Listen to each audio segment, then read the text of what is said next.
In today's video, I'm going to teach you how to manage recurring tasks in Wrike. If you handle weekly reports, monthly maintenance, or any repeatable workflow, setting up a task to recur in Wrike saves time and keeps your schedule consistent. Let's walk through it from sign-in to saving the recurrence with a few best practices along the way. Start by signing into your Wrike account. On the login page, choose the Google option to authenticate. Select your Google account, and when prompted, confirm by continuing. If you see a Remember or Stay Signed in option, enable it to reduce future logins on your trusted device.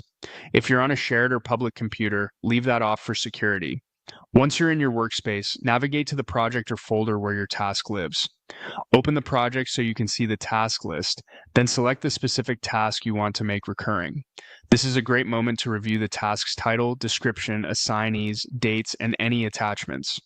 Recurring tasks typically copy these details into each instance, so setting them correctly now ensures every repeat is ready to go.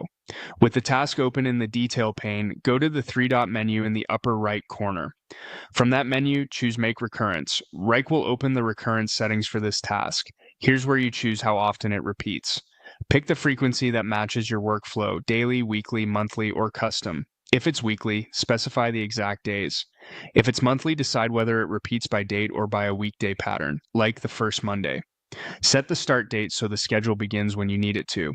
You can cap the series by selecting an end date or a number of occurrences, which is useful for time-boxed initiatives. If your team avoids weekends, align the options to skip non-work days.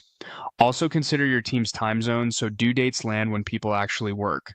When your settings look right, click Save to create the recurrence. Wrike will generate the series and schedule the upcoming instances based on your choices.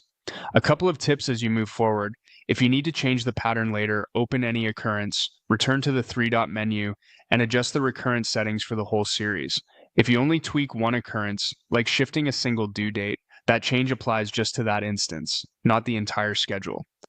Finally, check notifications and assignees so the right people are alerted each time the task repeats. That's it. You've set a Wrike task to recur, ensuring important work shows up on time every time.